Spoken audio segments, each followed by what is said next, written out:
Seperti apa sih cara kerja kekuatan buah iblis Jewelry Boni ya? Jadi Jewelry Boni ini memiliki kekuatan buah iblis namanya Toshi Nomi tipe Paramecia ya, yang dimana dia itu bisa memanipulasi umur seseorang ya, baik itu menuakan ataupun memudahkan, dan efeknya itu nggak permanen, jadi temporari lah. Selain itu, kekuatan ini juga bisa digunakan pada benda mati.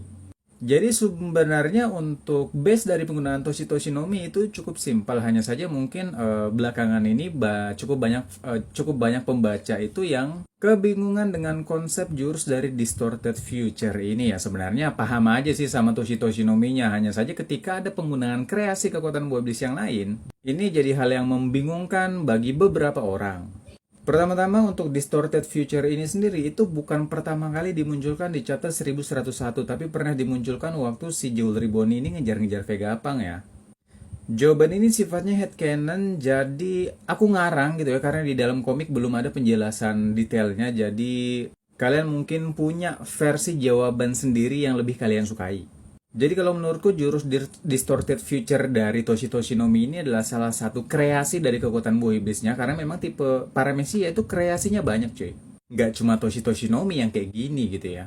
Jadi kembali lagi, kemungkinan besar untuk konsep Distorted Future ini yaitu si Jewelry Boni bisa mengubah tubuhnya ya, mengubah tubuhnya menjadi wujud masa depan, hanya saja masa depan ini menjadi berubah karena suatu hal.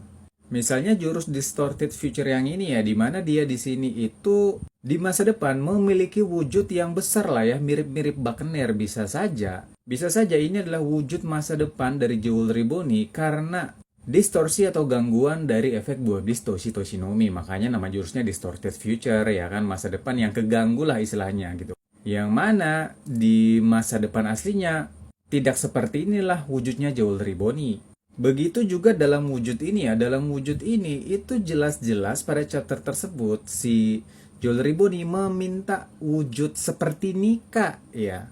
Yang mana Nika itu adalah makhluk yang dikenal memiliki tubuh karet. Jadi siapapun yang memakan buah iblisnya yaitu akan memiliki tubuh yang karet. Jadi tubuh karet Luffy itu adalah karena buah iblisnya, bukan karena hasil imajinasinya gitu loh. Jadi emang base dari Nika itu adalah karet. Makanya sih Jewelry Boni badannya ya kayak gini, tangannya bisa jadi kayak Gear 3 itulah, menggelembung karena karet. Kok bisa sih masa depannya beda-beda kayak gitu? Sebenarnya ini bukan sesuatu hal yang baru, ini udah lama.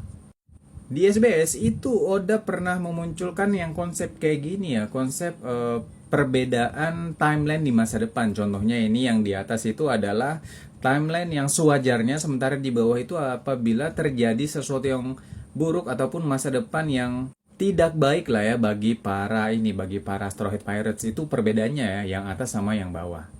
Luffy sendiri juga pernah diubah dalam wujud kayak ini ya, wujud apa sih, 70 tahun kalau nggak salah, itu captionnya Glimpse of Possible Future.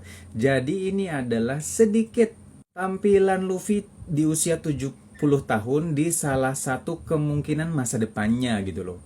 Kalau kalian mungkin familiar dengan konsep multiverse ya, mungkin nggak terlalu bingung sama konsep kekuatan Toshinomi ini. Tapi kalau kalian nggak familiar dengan konsep ini, mungkin kalian akan bingung. Padahal sebenarnya sih cukup sederhana untuk jurus Distorted Future ini.